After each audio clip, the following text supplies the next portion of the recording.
लगन पाएगी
Krishna Krishna Hare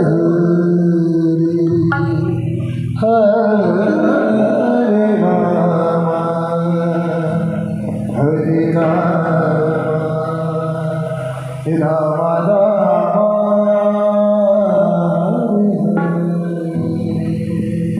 Hare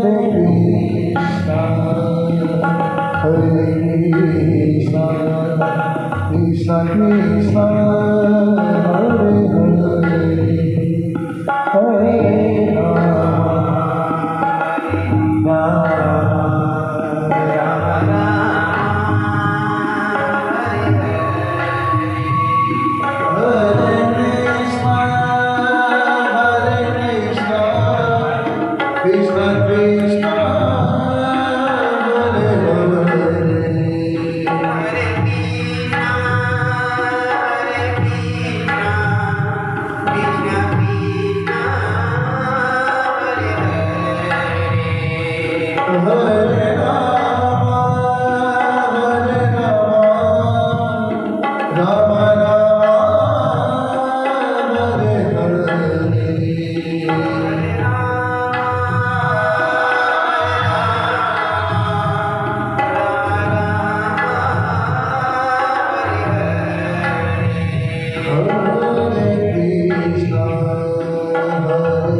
बोले वृंदावन धाम की जय। बरसाने वाली के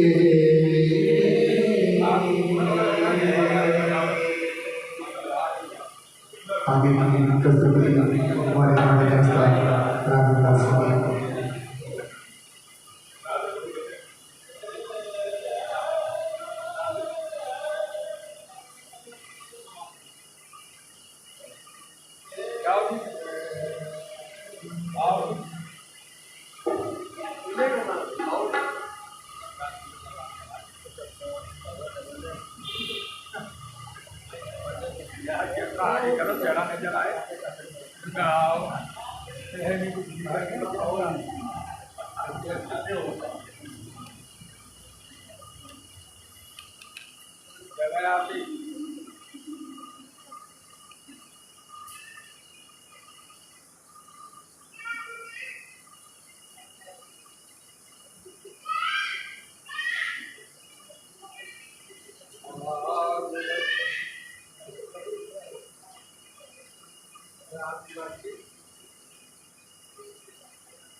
हाँ, और वो पीठ नजर आ रही है ना, तो सामने से चेहरा नजर आ रहा है। ठीक है।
धीमहि तन्नो राधा प्रचोदयात्। सेवन्तिकां कुलजम्बकपाटकां जयपुण्यां निजादिनर्भिर्वसानपुष्पैः बिल्वप्रवालमसेदनमण्डले त्वां पूजयामि जगदीश्वरमे प्रसीद।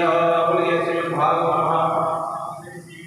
श्रीराज महाराज की जय, शिवदेव जी महाराज की जय, नारदानी की जय, वृंदावन धाम की जय, जगदगुरु सरकार की जय। जय जय श्री राधे, जय जय श्री राधे, जय जय श्री राधे।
सद्गुरु बाबा महाराज की जय।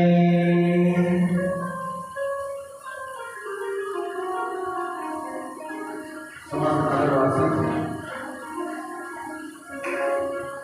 कमेटी के सदस्य, माता बहनें, सब खरीदने में बढ़ते हुए पाठों से कुछ ना हो भागवत इन छोटी छोटी कथाओं का जो श्रवण किया है हमने, उससे कुछ भी ना 10-20% जो है हमारी भावना ठाकुर से जुड़ जाती है। इसलिए सबके हृदय में बसने वाले हमारे मुरली मनोहर श्याम सुंदर गोपजन वल्लभ भक्त हितकारी भक्त वत्सल भगवान नंद नंदन, जिनको माखन चोर कहा गया, कलुआ कहा गया, उनके चरणों में कोटि कोटि प्रणाम है। उन्हीं की कृपा से ये भागवत सप्ताह का जो यश गायन हुआ है, ये ज्ञानमयी कथा हम लोगों ने श्रवण की है और इसका असर कहीं ना कहीं सबको देखने को मिलता है अपने जीवन में। हमारे बुजुर्ग कहा करते थे कि देखो, मनन करो ना करो लेकिन श्रवण जरूर करो। श्रवणम कीर्तनम, ये भक्ति के सूक्ष्म है। दोस्तों, श्रवण करोगे तो उसका कीर्तन कहीं ना कहीं जरूर होगा। जब आप चार से बहने भाई लोग आपस में बैठेंगे तो कहीं ना कहीं जीवन में ऐसी कोई कठिनाई आए तो आप श्रीमद् भागवत की कथा को श्रवण जरूर करेंगे, याद करेंगे। ऐसा होता है। इसलिए उस नंद नंदन के चरणों में हम कोटि कोटि प्रणाम करते हैं।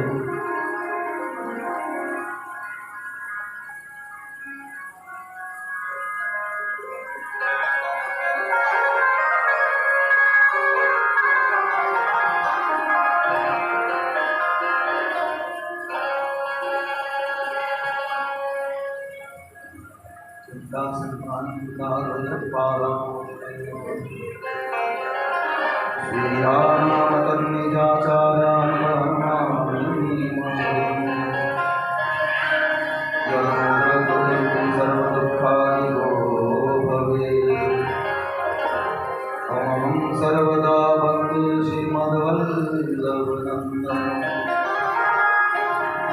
अज्ञानतिमिरान्धस्य ज्ञानाञ्जनशलाकया चक्षुरुन्मिलितं येन तस्मै श्रीगुरवे नमः। हे कृष्णकरुणा सिन्धु दीनबन्धो जगत्पते गोपेश गोपिका कान्त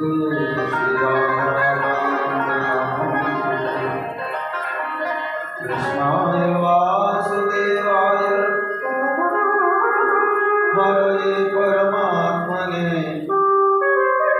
प्रणतक्लेशनाशाय गोविन्दाय नमो नमः।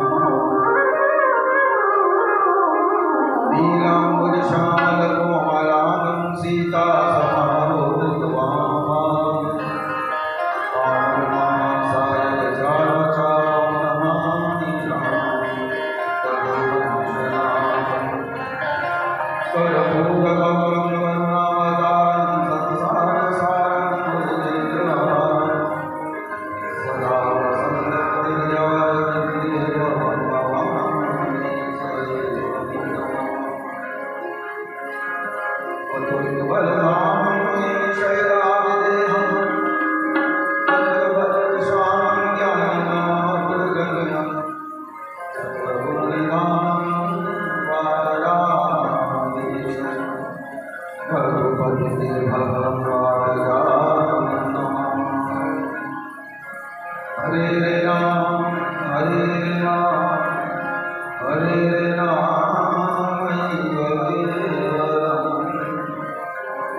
भगवान नंदनंदन चलते वह द्वारकापुरी पहुंच चुके। द्वारकापुरी बहुत सुंदर है। उसके आगे अलकापुरी इंद्र की जो पुरी है वो तुच्छ है। अनेकों भवन हैं, अनेकों उपवन हैं, जलाशय हैं, सरोवर हैं। और उस द्वारकापुरी में जो मौसम है, भले ही गुजरात में गर्मी हो, लेकिन द्वारकापुरी में कभी गर्मी नहीं हुई।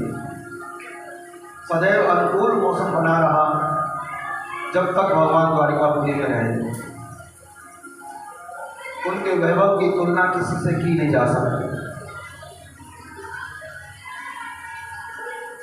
अखंड कोटि ब्रह्मांड नायक पूरे जगत के जो पति हैं, जो पालन करता, संहार करता, ये भगवान नंदनंदन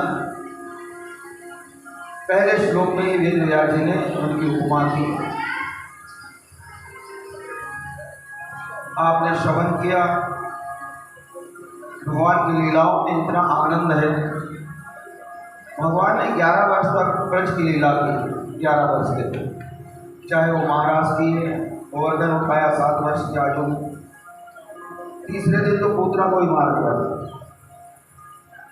अपनी सामर्थ्य दिखाई नहीं भगवान ने। कारण कुछ ऐसा हुआ कि अगर वो ये सोचते कि मैं बड़ा हो जाऊं तब मैं इनसे लड़ूंगा, तब तक पता नहीं क्या हो जाता। भगवान सब सामर्थ्य। ब्रज लीला में तो इतना कहा गया कि जब यशोदा के गोद में ठाकुर जी थे तो राधा रानी भी अभी छोटी थी। राधा रानी 1 साल 3 महीना ठाकुर जी से बड़ी और ब्राह्मण कुल की है और ब्राह्मण राधा रानी। इनका अवतरण भी जो हुआ है वो कमल के पुष्प से हुआ। अगर दूर तक देखा जाए तो जितने प्रकार की प्रभु की शक्तियां हैं वो राधा तत्व से ही प्रकट हुई है। लक्ष्मी जी तो उनका अंशावतार है। राधा शब्द जो है वो भक्ति से परिपूर्ण है और राधा शब्द में इतना विरह है, इतना ताप है कि वेद व्यास जी ने श्री राधा रानी की लीला का वर्णन ही नहीं किया भागवत। लेकिन भागवत जी का जो नाम रखा श्रीमद् भागवत महापुराण, श्री शब्द जो है राधा रानी का है।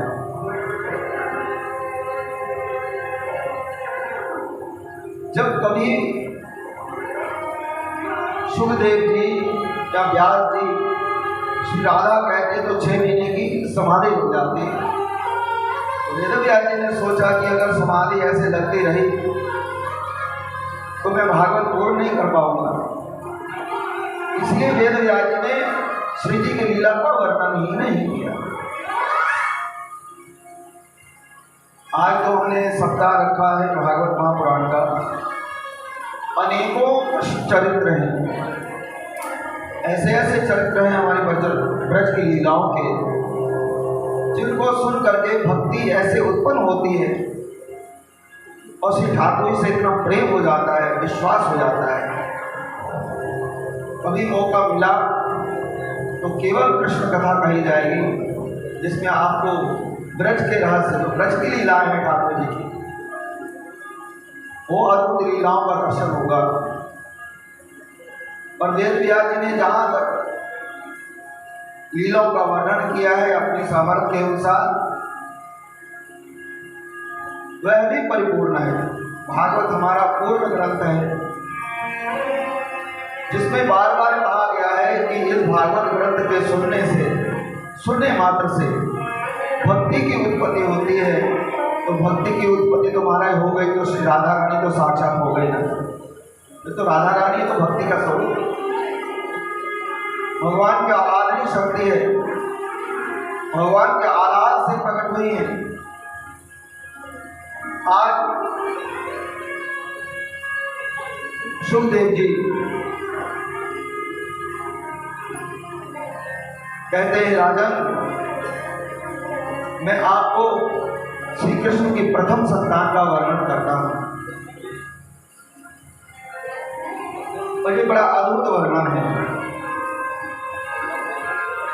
लेकिन आइए उससे पहले हम ऐसा हरि नाम कीर्तन कर लें ताकि मन जो है, हमारे गौरव जी ने तो खूब अच्छे अच्छे भजन गाए हैं, बड़े सुंदर भजन गाए हैं। बड़ी शुंगावन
आपकी कृपा भक्तों के लिए लगी रही है।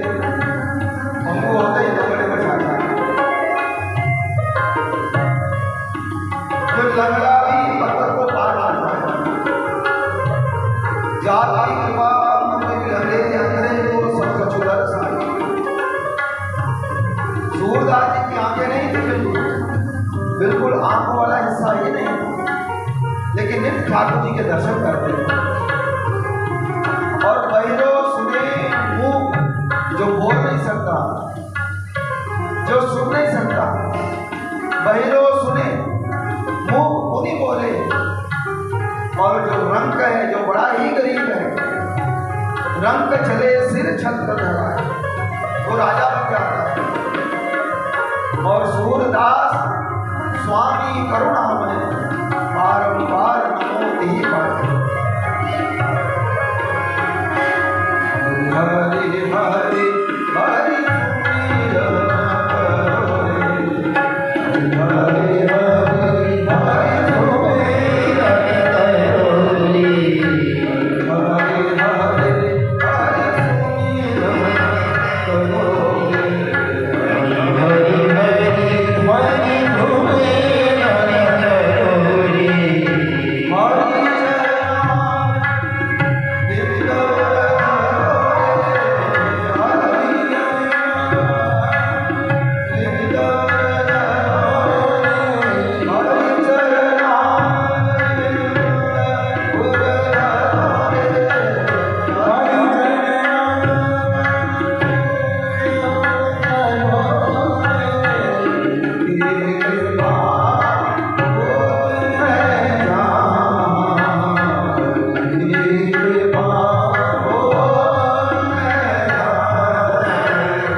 हे राजा,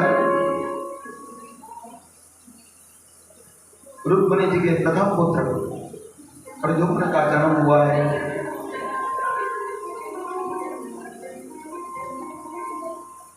जन्म हुआ है शंबरासुर नामक का जो दैत्य है, जो बड़ा ही मायावी, बड़ा ही ताकतवर है। उसको पता है कि कृष्ण का प्रथम पुत्र जो है वो मेरा काल है, वो मेरे को मारेगा। जब से द्वारिकापुरी बसिए भगवान का विवाह हुआ है, शंबरासुर अपने गुप्तचरों को द्वारिका में रखता है कि जब भी शंबरासुर को पता चला शंबरासुर मायावी है, रूप बदल कर आया और प्रसूति गृह से रुक्मिणी के पुत्र प्रद्युम्न को चुरा करके ले गया। चुरा करके उसने समुद्र में फेंक दिया कि ना रहेगा बांस, ना बजेगी बांसुरी। अब मेरे को कोई नहीं मार सकता, क्योंकि कृष्ण के प्रथम पुत्र को मैंने मार दिया है। लेकिन श्री कृष्ण क्या है ये शंबरासुर को तो पता ही नहीं।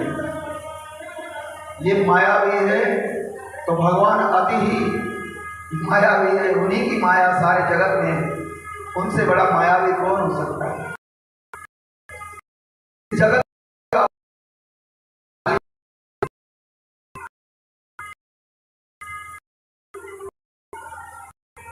कोई बाहुबली है, कोई धनबली है, अपने बल की बड़ी उनको अभिमान है कि मैं तो बलवान हूं, मेरा क्या बिगड़ सकता है।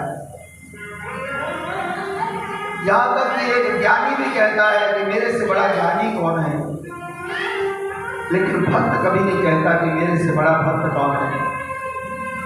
इसलिए कलयुग में केवल भक्ति ही प्रधान है।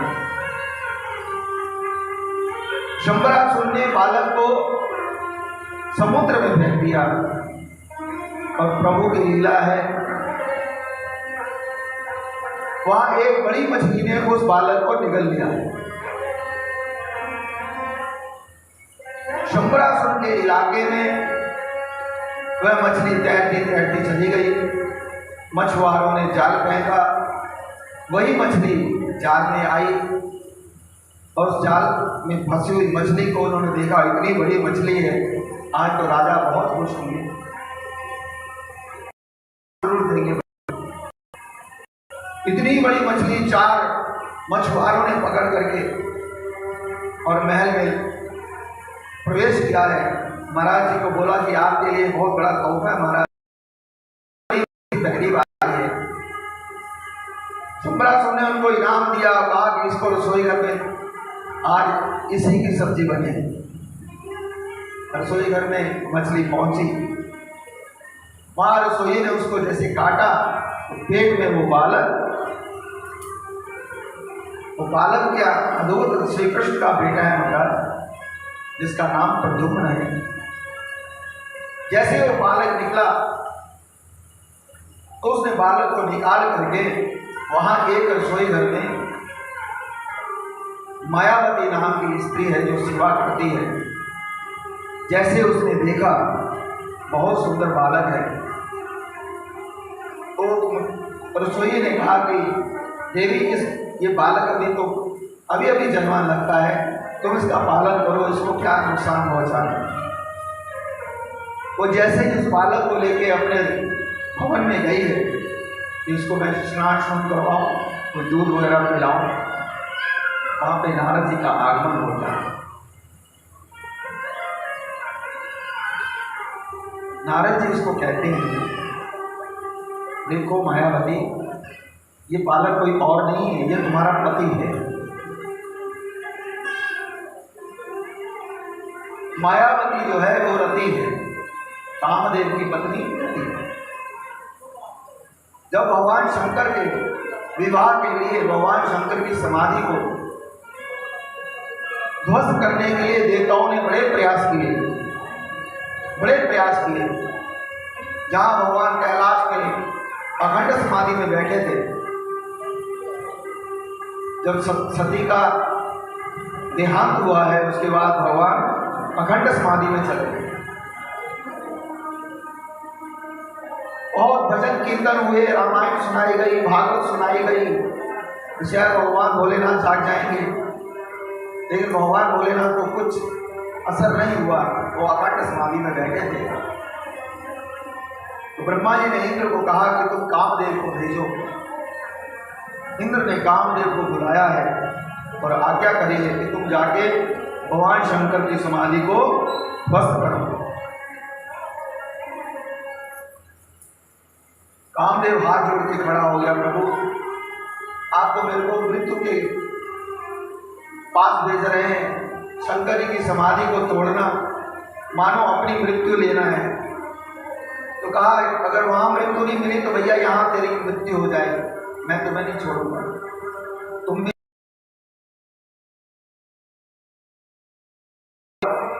कामदेव जो है कैलाश में गए हैं और कैलाश में जाकर के उन्होंने अपनी कामलीला शुरू की है। ऐसा वर्णन है कि जिस समय कामदेव ने अपना प्रभाव सबसे पहले जाके वहां के वन उपवनों को इतना सुंदर बना दिया, इनकी खुशबू से ही मानो मन चंचल हो जाए। तब कामदेव ने अपना विस्तार किया तो पूरे विश्व में ही विस्तार हो गया। कथाकार लिखते हैं कि जब कामदेव ने अपना विस्तार किया तो इस जगत में ऐसी अनहोनी हो गई कि यज्ञ करने वालों ने यज्ञ छोड़ दिए, तपस्या करने वालों ने तपस्या छोड़ दी। जल थल नवचर जितने भी भूमि के लोग, पशु पक्षी सब कामरत हो गए, सबने पाठ पूजा भजन इत्यादि छोड़ दिया। बड़ी विकट समस्या पैदा हो गई। कामदेव ने अपनी नृत्य कला जो है वहां पे प्रस्तुत की, दीदी गति और कामदेव बहुत नृत्य किया, बहुत कुछ किया, यहाँ तक कि इतने मृदंग बजे भगवान की समाधि नहीं छूटी। देवताओं ने कहा कामदेव तुम्हें करना है कुछ भी कर। तब वो आम के वृक्ष में बैठ गया और पत्तों की आड़ में डरता हुआ उसने अपने 3 बाण जो हैं निकाले हैं, जो कामदेव के बिल्कुल ये अंतिम वार था भगवान के, उनके हृदय के जैसे ही मारे हैं। भगवान शंकर जो है वो समाधि से निकल गए और जैसे निकले हैं उनको जो रोष हुआ है, उनको जो ताप हुआ है कि कौन है ऐसा दृश्य जिसने ये दुष्टता की है। कामदेव हाथ जोड़ के खड़ा हो गया, प्रभु रक्षमान, मैं तो देव कार्य के लिए आया था, लेकिन भगवान की क्रोधाग्नि तीसरा नेत्र खुल गया। खुलते ही कामदेव भस्म हो गया और जैसे ही भस्म हुआ रति ने देखा मेरा पति जो है वो भस्म हो गया है। उस रति ने भगवान शंकर को बहुत मेरे प्रार्थना की, कहा प्रभु आपने जिसको भस्म किया है वो तो देव कार्य के लिए आया था, वो तो पुण्य कार्य के लिए आया था, पर आपने उसका फल जो दिया है ये अच्छा नहीं किया प्रभु आपने। मैं कहाँ जाऊँ? भगवान ने सोचा कि वास्तविक मेरे से भूल हो गई है। रति को कहा देखो तुम्हारा कामदेव भस्म तो हुआ है, लेकिन मेरे आशीर्वाद से वो शरीर से रहित पूरा तुम्हारे साथ विश्राम करेगा, पूरे जगत में विश्राम करेगा। कहा मेरे को पति कब मिलेगा? कहा जब श्री कृष्ण अवतार होगा तो उनका प्रथम पुत्र प्रद्युम्न नाम का पुत्र जो है वो तुम्हारा कामदेव ही होगा, और तुम जाओ, तुम इसी इंतजार में तुम शंकरासुर के पास कार्यरत हो जाओ, क्योंकि भगवान की जो लीला होती है वो पूरी लिखित होती है, भगवान ने क्या करना है कैसे होना है। तब से शंबरासुर की रसोई में वो काम कर रही है। तो नारद जी ने कहा कि देख रति, ये तुम्हारा पति है, तुम इसका पालन पोषण करो और इसको युद्ध कला सिखाओ ताकि ये शंबरासुर को मार सके, क्योंकि इनका अवतरण ही शंबरासुर को मारने के लिए हुआ। तो मायावती जो रति हैं उन्होंने उसका पालन पोषण किया। प्रद्युम्न दिनों में ही बड़े हो गए, युवा हो गए। उनका स्वरूप ऐसा है कि जैसे उनको देख के श्री कृष्ण ही लगते हैं, जैसे साक्षात श्री कृष्ण ही है। एक दिन प्रद्युम्न जी ने अपनी माता को कहा कि माता, आपका स्पर्श जो है वो मातुल्य नहीं है, कुछ गड़बड़ लगती है। तो मायावती ने उनको समझाया कि हे नाग, आप मेरे पुत्र नहीं हैं। सारी कथा सुनाई कि शंबरासुर ने आपको आपकी माता से छीन करके छल से छीना है और समुद्र में फेंक दिया। समुद्र में मछली ने निकला, मछली हमारी रसोई में आई, उसमें से आप निकले। और नारद जी ने मेरे को ये बताया है कि आप मेरे पति हैं, तो आप शंबरासुर के लिए ही आए हैं, उसका वध करने के लिए। तो मैं आपको महामाया विद्या सिखाऊंगी, क्योंकि शंबरासुर जो है मायावी है, आपको युद्ध करने के लिए माया की जरूरत है। तो आज से आपका मैं एक ही काम करूंगी, आप मेरे से महामाया विद्या आरंभ कीजिए। महामाया विद्या दी है। जब वो परिपूर्ण हो गए तो शंबरासुर को ललकारा है, ललकार करके उससे युद्ध शुरू हुआ है। शंबरासुर भी अपनी गदा लेके आया, गदा युद्ध हुआ, धनुष से बाण चलने लगे। करते करते शंबरासुर ने देखा कि मेरा सामना करने वाला ये छोटा सा बालक कौन हो सकता है, इतना बल कहाँ से आ गया इसमें। तो उसने अपनी माया की रचना की। जैसे उसने माया की रचना की, प्रद्युम्न जी को घायल करने की कोशिश की। प्रद्युम्न जी ने अपनी माया विद्या को जागृत किया और उसकी सारी माया को विनष्ट कर दिया। शंबरासुर समझ गया कि ये गड़बड़ तो है ही, अब शायद ये वही बालक है जो मैंने समुद्र में फेंका था, क्योंकि किसी में इतनी हिम्मत नहीं हो सकती। युद्ध चलता रहा और प्रद्युम्न जी ने अपना खड़ग निकाला है। उस खड़ग से शंबरासुर के सर को कल कर दिया है और शंबरासुर का अंत हुआ है। सब देवताओं ने बाजे बजाए हैं, तालियां बजाई हैं, फूल में बरसाए। और ये दोनों जो पति पत्नी हैं, मायावती कहने लगी, प्रभु आपकी माता तो बहुत विरह में होगी, तुरंत चला जाए, आपकी माता से मिला जाए। और प्रद्युम्न और मायावती जो रति है, वो दोनों द्वारिका पहुँचे हैं। द्वारिका पहुँच करके भगवान से मिले हैं, प्रणाम किया है, उनका विधिवत विवाह हुआ है। और सबने उस समय बलराम जी इत्यादि सब लोग वहाँ पे आए हुए थे। वसुदेव जी, देवकी, सब लोग द्वारिका में थे। उनके मध्य में इनका पानी ग्रह संस्कार हुआ और सबने इनको आशीर्वाद दिया है। वेद व्यास जी ने इस रचना को इसलिए कहा है कि ये सतयुग की जो एक वरदान थी, उसको पूर्ण करने के लिए प्रद्युम्न जी का जन्म हुआ। और कामदेव जो है उसको जो देवता के लिए, क्योंकि कामदेव ने देवहित के लिए जो कार्य किया, अपने प्राणों का बलिदान दिया है, उसका फल ये मिला कि वो श्री कृष्ण का पुत्र बना। बोले भक्तवत्सल भगवान की जय। बहुत आनंद है।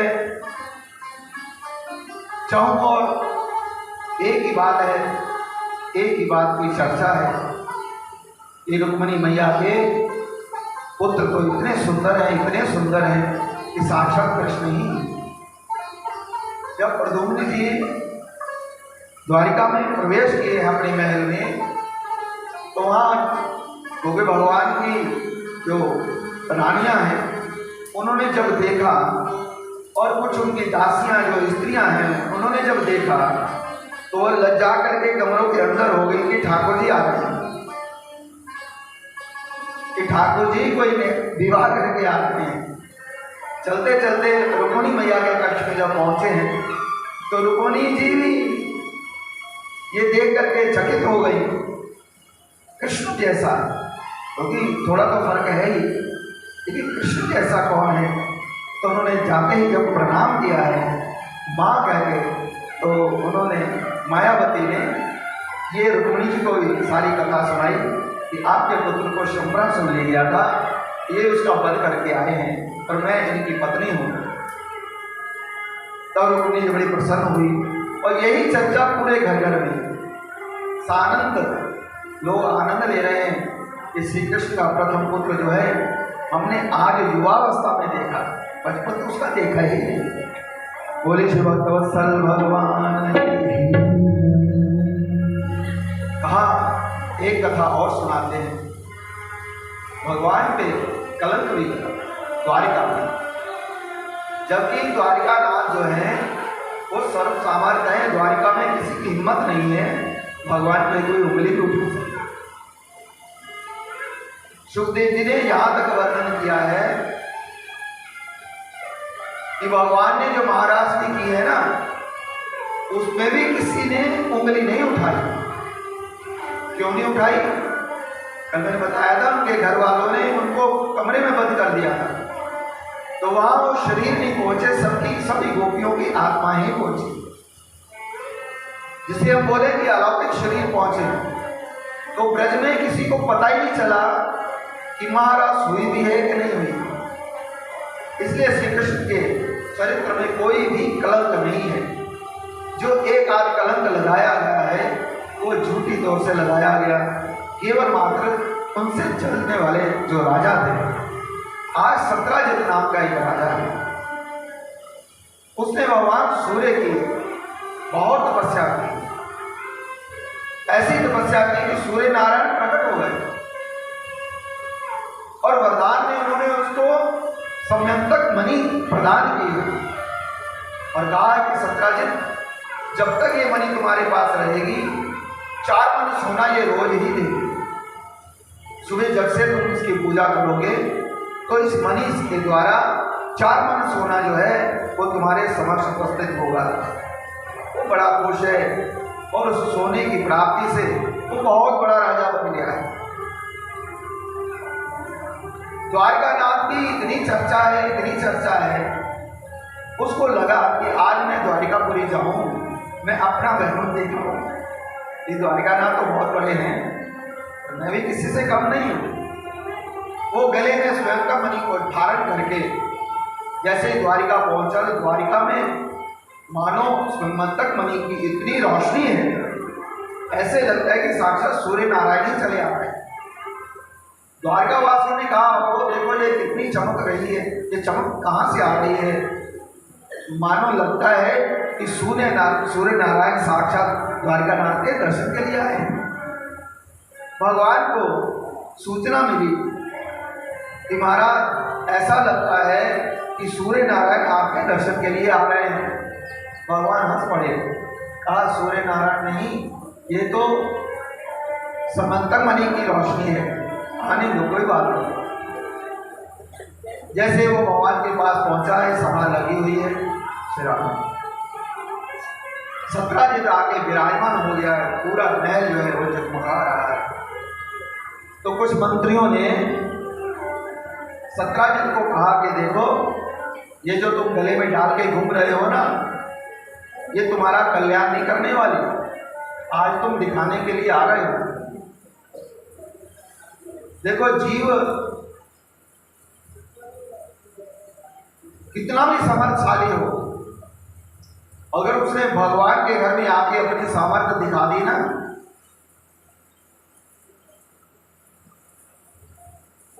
हमारे संतों के आगे, हमारे ठाकुर के आगे अगर उसने अपनी सामर्थ्य दिखाई ना, तो उसे पछताना ही पड़ेगा। कभी अपनी सामर्थ्य, भगवान करे आपके घर में नोट ही नोट हो, आपका घर सोने का हो, आप जैसी सामर्थ्य किसी की ना हो। मैं भगवान से प्रार्थना करता हूँ कि जितने यहाँ बैठे हैं सबके घर में सामर्थ्य बने, लेकिन कितनी भी सामर्थ्य हो, कहीं संत के सामने, ठाकुर के सामने अपनी सामर्थ्य को व्यक्त मत करना। सत्राजित तो बहुत ही सामर्थ्यशाली है, आज उसने वो सामर्थ्य भगवान के सामने प्रकट की। मंत्रियों ने कहा सत्राजित ये मणि जो है ये तुम्हारे लायक नहीं है, ये तुम्हारा नाश करने वाली है। जो अलौकिक वस्तुएं होती हैं वो राजा के तिजोरी में होनी चाहिए, वो राज के खजाने में होनी चाहिए, इसलिए तुम इस मणि को हमारे कोष में जमा करवा दो, तब तुम्हारा कल्याण है। तो सत्राजित कहने लगा मणि दे दो। इतनी तपस्या करके मैंने मणि ली है, और वहां से उठा और अपने घर को चल दिया।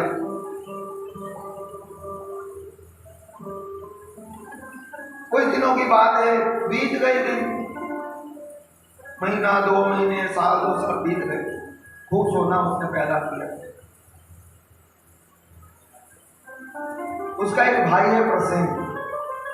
एक दिन उसने भैया को बोला भैया एक दिन के लिए मणि मेरे को दे दो ना, अरे तुम तो गले में डाल के घूमते रहते हो।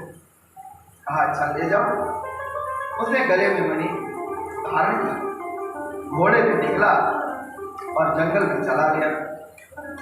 जंगल में जाते जाते एक सिंह ने देखा कि इतनी रोशनी कहाँ से आ रही, बिदक गया थोड़ा।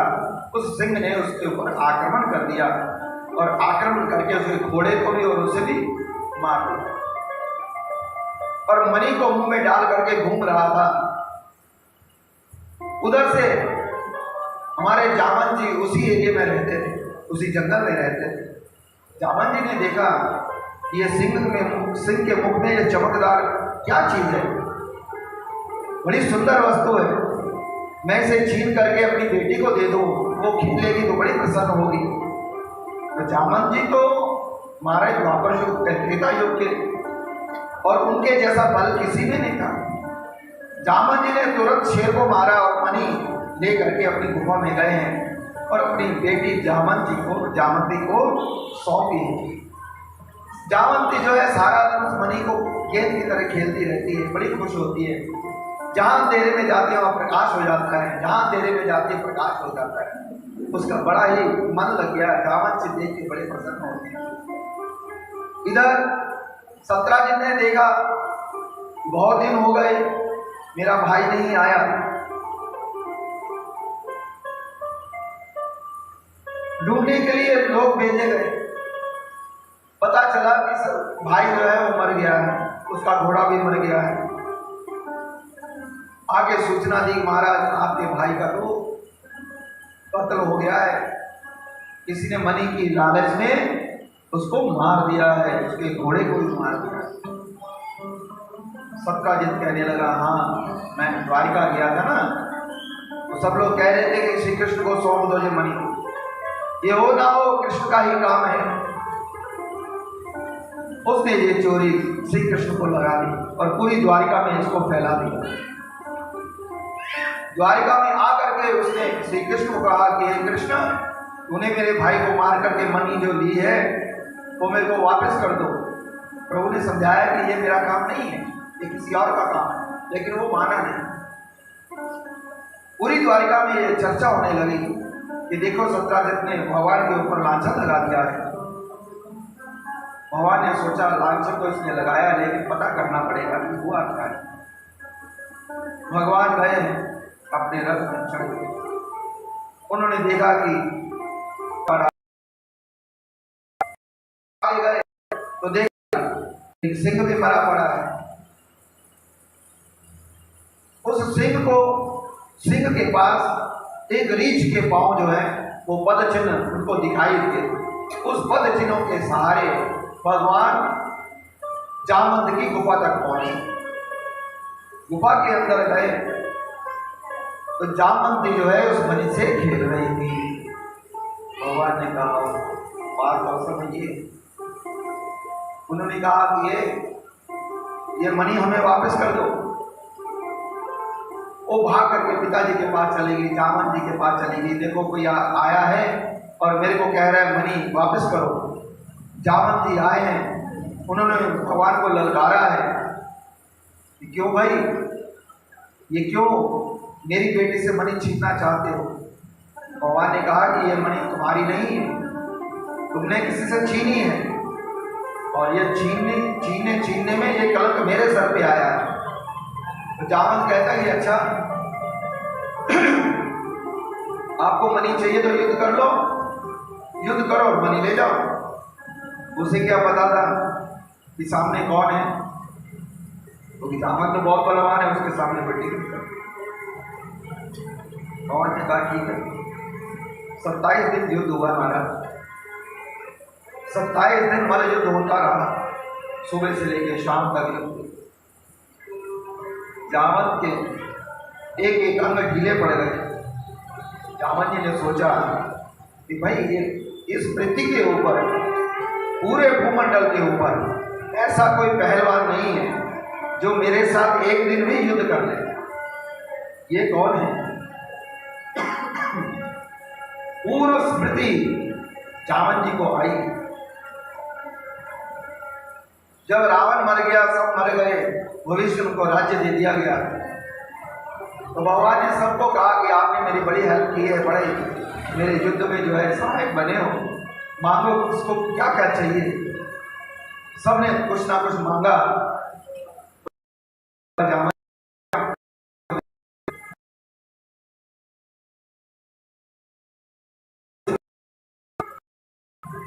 मलयुद्ध में क्या होता है कि मलयुद्ध में शरीर का शरीर से बड़ा स्पर्श होता है, और जामवंत जी जानते हैं कि ये साक्षात नारायण है। अगर इनका स्पर्श मेरे को मिल गया तो मेरा तो ये लोग और वो लोग दोनों सुधर जाएंगे। तो भगवान हंस पड़े, कहा जामवंत जी मैं अभी तो मैं मर्यादा में हूँ, ये मर्यादा नहीं कहती कि अपने ही सेवक से युद्ध करे करना, तो मैं द्वापर युग में आपकी ये मनोकामना पूरी करूँगा। जामवंत जी ने जैसे वो पूर्व स्मृति आई तो हाथ जोड़ने पड़े हो, प्रभु आप सच बताइए आप कौन है। भगवान समझ गए, भगवान तो जानी जान है। भगवान ने जामवंत को राम रूप दिखाया। याद है तुमने वरदान मांगा मलयुद्ध के लिए, कुश्ती करनी है आपसे। हाँ प्रभु मेरे को सब याद आ गया है, आप कृपा करो, ये मणि क्या मेरा पूरा परिवार ही आपका है, आपका दास है। भगवान ने कहा तुम मणि दे दो, मैं द्वारिका जाऊं।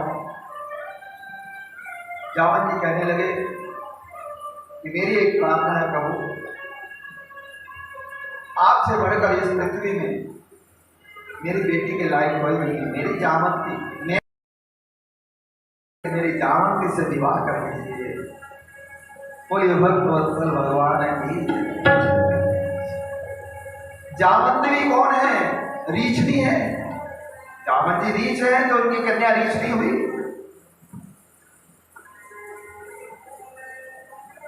कृष्ण के चरित्र पे अंकुश लगाने वाले ये सोच लें कि अगर उनके जीवन में कोई ऐसी घटना घटे, क्या वो ऋषि से विवाह करेंगे? कर लेंगे विवाह। भगवान को केवल मात्र अपने शरण आए की लाज रखते हैं बस। विवाह तो एक नाम है। जामवंत जी का कहना था कि मेरी बेटी को अपनी दासी बना लीजिए। भगवान ने कहा ठीक है चलो जामवंत। उसी समय जामवंत जी को रथ में बिठाया है, मणि लेकर के द्वारिका की ओर गए हैं। रास्ते में जामवंती को कुछ समझा रहे हैं। देखो जामवंती, चली हो तुम द्वारिका, लेकिन मैं जैसे जैसे कहूँ उसमें एक तिल भर भी गलती मत करना। कहा प्रभु आप जो आज्ञा करेंगे। भगवान ने अपने पिताम्बर से जामवंती को ओढ़ा लिया है, छुपा दिया है। पूरा पिताम्बर लिपट गया है जामवंती से। कहा जैसे ही हम द्वारिकापुरी में जाएंगे और अपने महल में जैसे घुसेंगे, उल्टी और एक भवन है, मैं इशारा करूंगा तुम उस भवन में जा करके अंदर से बंद कर देना। ठीक है आप जैसा कहेंगे। एक और बात है, जो मर्जी कोई कहे, तेरे को श्राप दे या कुछ भी कहे, तुमने दरवाजा नहीं खोलना जब तक मैं न कहूँ। कहा ठीक है महाराज। बड़ी रोचक कथा है ये। बोले वृंदावन बिहारी लाल के। जामवंती ने ऐसा ही किया। जैसे ही भगवान ने रथ रोका, फटाफट वो उल्टे हाथ के महल में घुस गई। और अंदर से दरवाजा बंद कर लिया। और सब लोगों को ये पता चल गया कि भगवान विवाह करके आए हैं। रुक्मिणी को बड़ी खुदखुदी लगी कि भाई विवाह करके आए हैं। भगवान अपने महल में गए, रुक्मिणी से मिले, कहा प्रभु सुना है आप विवाह करके आए हैं? कहते हाँ करके आए हैं। तो कहाँ है हमारी सौत, कहाँ है? कहा वो पता नहीं उसको क्या हुआ है, वो मेरे रथ से कूदी है और गुलाम महल में घुस गई है। अच्छा, तो प्रभु बड़ी सुंदर होगी इसलिए वो चुप रही है।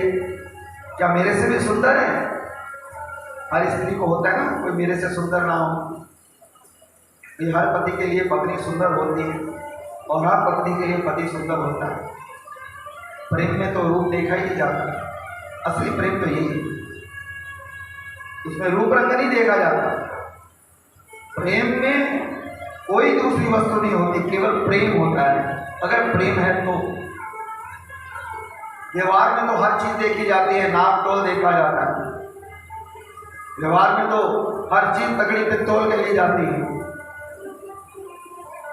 लेकिन प्रेम में कोई तोल मोल करे तो उसे प्रेम नहीं कहते।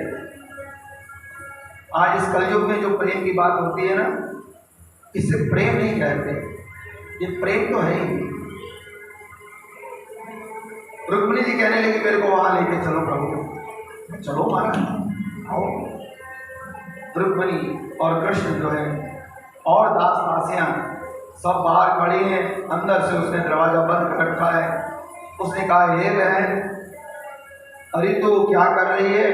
अरे अपना मुखड़ा तो दिखा, अब तो तेरा विवाह हो चुका है श्याम सुंदर से, अब क्यों छुप रही है? कोई जवाब नहीं। अरे तू बहुत सुंदर होगी तब भी मैं अपनी बहन की तरह रखूंगी। अरे बाहर आएगी तो काम बनेगा, वो तब भी बाहर नहीं आएगी। बहुत रुक्मिणी ने प्रयास किए, करते करते रुक्मिणी जी को गुस्सा आ गया। जैसे ही गुस्सा आया तो रुक्मिणी जी ने जावंती को श्राप दिया है कि तू बड़ी अकड़ रही है क्या? विश्व सुंदरी है, मेरे से भी सुंदर है क्या तू बाहर नहीं आ रही? जा मैं तेरे को श्राप देती हूँ, तू मेरी जैसी हो जा। जैसे ही श्राप दिया वो साक्षात लक्ष्मी जैसी बोली, ऐसे सुंदर। और तभी उसने दरवाजा खोला और जैसे बाहर आई है तो भगवान भी देख के मुस्कुरा रहे हैं और रुक्मिणी देख के कहती मेरे से सुंदर तो नहीं, मेरे जैसी है ये तो। बोलिए भक्तवत्सल भगवान की।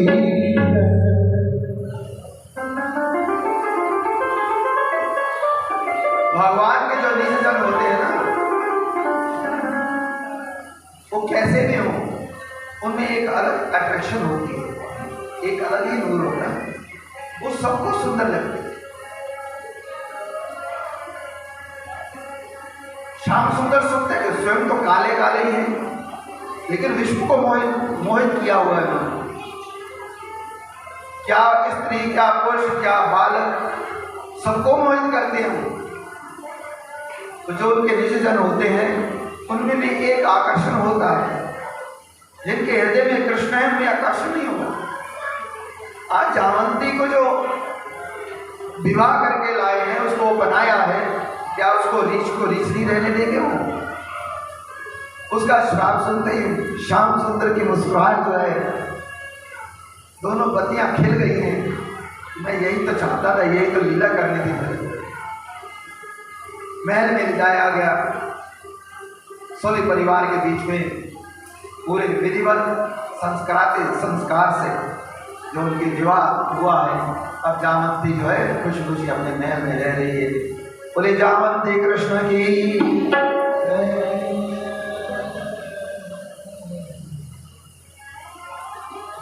अब सत्राजित जो है मणि सत्राजित को देने भगवान गए कि भाई तूने बड़ी मेरी होई करवा दी है, बहुत उछले तो ये अपनी मणि संभालो। तुम्हें पता ही नहीं है ऐसी मणियाँ मेरे खजाने में बहुत है, ये तो तेरे को समझाया था बस। सत्राजित लज्जित है, उसकी मुंडी नीचे ही है, भगवान की ओर देख भी नहीं पा रहा और मन में ग्लानि है कि मैंने ये क्या कर दिया, मेरे से बहुत बड़ा अपराध हो गया।